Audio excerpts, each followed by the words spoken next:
All right. Hello. Welcome to week two of CED525. I have definitely enjoyed reading through some of you all's discussion board posts, especially your introduction posts. So it's great to hear from you all. So I'll be adding some comments to that. And I know you're probably finishing up your other assignments. And so I look forward to reading and reviewing your work.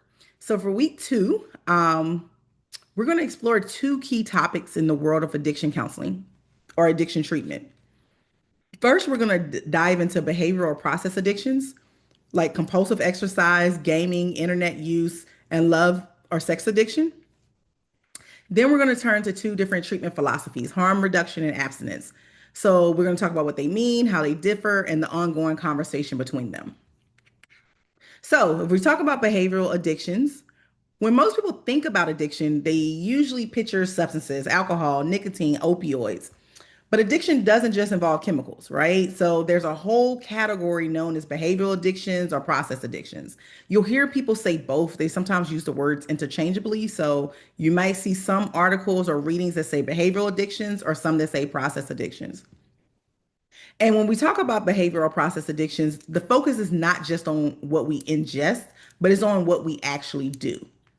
So, behavioral addictions involve compulsive engagement in a behavior that activates the brain's reward system. So, they provide short term pleasure or relief despite the long term negative consequences that they may cause. So, these behaviors can be central to someone's life and take over priority over their relationships, their responsibilities, and even their own personal safety. So, the science behind behavioral addictions shows that the brain responds to rewarding behaviors like gambling or sex in much of the same way it responds to drugs. So, in some of your readings, you're going to see that it's going to talk about the neurobiology behind behavioral addictions or process addictions. So, dopamine, which is the feel good transmitter, it surges in both of the cases, right? So, dopamine is going to surge whether it's a response to drugs or is a response to rewarding behaviors, again, like gambling or sex or exercise, things of that nature. So the dopamine is going to surge in both of those. But over time, the brain begins to crave the behavior in a pattern that mirrors substance use disorders. And when I say mirror substance use disorders, we're talking about anticipation, reward, tolerance, withdrawal, and relapse. Again, I'll say those one more time. So those patterns that mirror substance use disorders that your brain begins to crave for process addictions is in the way of anticipation, reward, tolerance, withdrawal, and relapse. So let's now look at a few of the most common and complex types of behavioral addiction. Some of the most common ones are exercise addiction. Exercise is typically seen as a healthy activity, right? But when someone feels a deep compulsion to work out excessively, even when they're injured, sick, or emotionally distressed, it can be a sign of exercise addiction. This type of addiction is often linked to body image concerns, perfectionism, control issues, or anxiety regulation. The person may feel this intense guilt or panic when unable to exercise, and their routines can dominate their daily life, disrupting work, relationships, or health. Another common process or behavioral addiction is gaming disorder. So video gaming, we know or we may not know, can be fun, social, and stimulating, right? But for some people, it becomes more than a hobby. It becomes a psychological dependency. So gaming disorder is now officially recognized by the World Health Organization. It involves impaired control over gaming, prioritization of the gaming over other activities, and continuing to game despite negative consequences like sleep deprivation, social isolation, and academic or work problems. So remember, it's not about how much someone plays, but it's whether it interferes with their functioning and whether they feel unable to stop. So always remember with addiction, a lot of times it's not about how much, but it's about does it interfere with the person's functioning and how they and what the negative consequences are that they're receiving in life, and if they feel like they are unable to stop, right? That is when it becomes problematic. Internet addiction. So, this is a broad category encompassing excessive use of social media, streaming, pornography, online shopping, or compulsive information searching.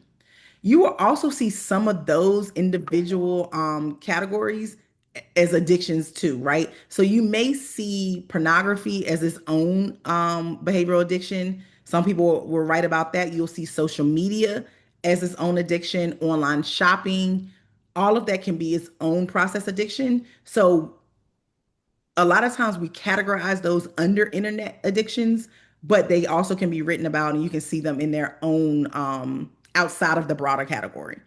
So, what makes internet addiction challenging is that many of these behaviors are part of everyday life.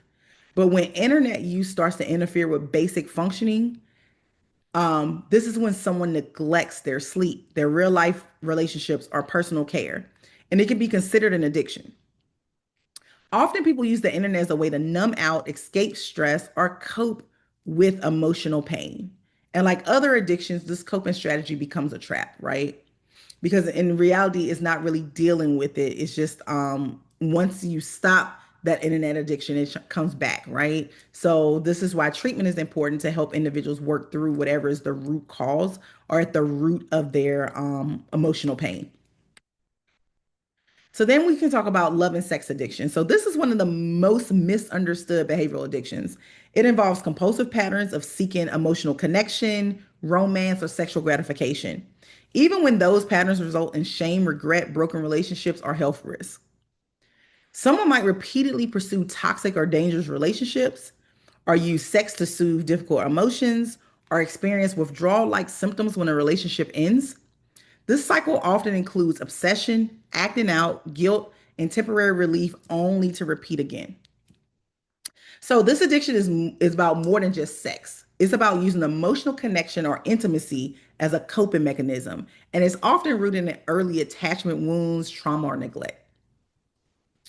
So it's worth noting that not all professionals agree on what constitutes a behavioral addiction, and diagnostic systems vary. For instance, gambling disorder is currently the only non substance use related disorder officially recognized in the DSM 5. And for some of you all who are familiar with the DSM 5 or went through some of the other courses, the DSM 5 is the diagnostic manual that we use to basically diagnose substance use disorders. And so, in that diagnostic manual that we use, gambling disorder is the only non substance use related disorder recognized in the manual. It's recognized, gaming disorder is recognized by the World Health Organization, but sex addiction is not formally acknowledged in the DSM 5, despite there has been ongoing debates about adding it. But still, from a clinical standpoint and from a treatment standpoint, what matters the most is whether the behavior is compulsive, harmful, and difficult to stop, even when someone wants to. So, regardless of what if we're looking at the DSM 5 or we're looking at the World Health Organization, as individuals, providers working with those individuals who have a substance use disorder or a process behavior disorder, we're looking at whether the behavior is compulsive, harmful, and difficult to stop, even when someone wants to, right? And we provide treatment based on that. So that's a little bit about the first topic for this week. So our second topic moves into harm reduction and abstinence. So we're going to talk about these two philosophical approaches to managing addiction: harm reduction, abstinence. So harm reduction is about meeting people where they are. It doesn't insist that someone be clean, as we say, right? As some people will say clean. We've kind of moved away from that language, but this is still language that you can hear in the field. So it doesn't insist that someone be clean or abstinent to receive help, right? So traditionally, and what we've seen in a lot of traditional addiction treatment is that when you come into treatment, the goal is to become completely abstinent from using substances, right? Or that if you're not abstinent, you can be kicked out of a program and things like that. So with harm reduction, it says we don't insist that someone is clean or abstinent to receive help. Instead, it says, how can we reduce the damage that this behavior is causing, even if the person isn't ready to stop using substances completely or engage in the behavior completely? So in substance use, harm reduction may include using clean needles, carrying naloxone, taking medication like Suboxone, or transitioning from injecting to smoking drugs to reduce that overdose risk. In behavioral addictions, it can look like setting limits on screen time, creating no phone zones or hours, practicing safer sex, or replacing high risk relationships with healthier connections. The harm reduction philosophy emphasizes dignity, autonomy, and incremental progress. Now, in contrast to harm reduction, abstinence means stopping the behavior entirely or stopping the substance entirely. This is the foundation of many 12-step programs and recovery models. So, whether it's total sobriety from alcohol or complete avoidance of pornography or compulsive sex. So, abstinence can be life saving. And for people whose behaviors quickly spiral out of control, who relapse frequently, or who feel triggered by any level of use, abstinence may be the most stable path for them, right? So, as you can imagine, there's probably some tension between both of these philosophies, right? So, you may have a camp of individuals who feel like harm reduction is the best way to go, and others who may feel like abstinence only is the best way to go. So, some supporters of abstinence argue that harm reduction sends the wrong message, that it enables the addiction or delays real recovery. They may see harm reduction as giving permission to say, stay stuck. Now, on the flip side, harm reduction advocates say that abstinence only models can alienate people, especially those who aren't ready or able to stop completely. Some people experience shame or feel excluded when they struggle with relapse in abstinence only spaces. So, in all actuality, there's no one size fits all answer. The key is not about choosing sides, but choosing what's best for the person that's in front of us. So, effective treatment means understanding both approaches and helping clients choose what fits their goals, their values, and what stage of change they are in. A client may not be ready to stop using entirely, but they may be ready to reduce harm. Another may need the structure and support of full abstinence. And sometimes people shift between the two approaches at different points in their healing process or their treatment process. So, in conclusion, behavioral addictions are real and often invisible struggles that deserve the same empathy and support as we provide to substance related disorders. Whether someone's addicted to working out, gaming, falling in love, or strolling endlessly online, the patterns can be painful and isolating. And when it comes to treatment, both harm reduction and abstinence offer valuable tools. They're not enemies to each other. They're just different strategies that's on the same path, helping people heal. So what matters the most is what approach is that we approach these topics with compassion, flexibility, and a deep respect for the lived experience of the people we serve. So, thanks for listening to the brief lecture. There are some things I want you to reflect on as you go through this week's readings and the videos and listen to this video. I want you to reflect on what assumptions do you hold about addiction recovery? How might those assumptions influence the way you support those individuals you may work with or even your loved ones? Where do you stand on the harm reduction versus abstinence spectrum? And how might your approach shift depending on your client's needs? So that is the end of the brief lecture for this week. I also would like to discuss go over your assignments and remind you this week you have one discussion board post, and that is going to focus on harm reduction and abstinence and addiction treatment. You have two assignments. So your first assignment is the harm reduction and abstinence and addiction treatment, ethical, clinical, and theoretical concerns. So this assignment invites you to critically evaluate both approaches, to reflect on your professional philosophy, and consider how treatment providers can navigate these paradigms ethically and effectively with diverse client populations.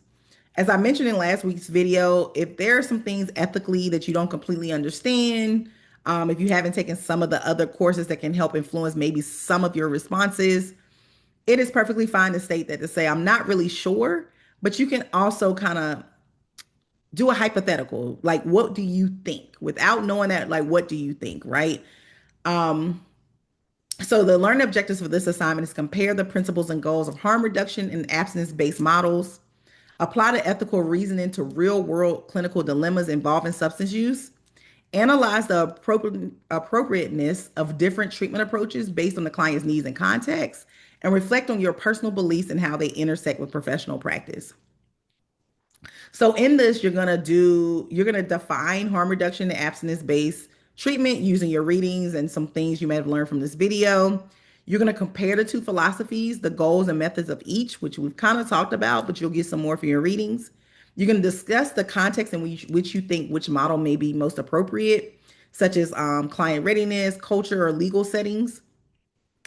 Then part two of the assignment is you're going to do a case application. So there is a vignette that has been provided, and you're going to use that vignette to help you answer the questions for part two.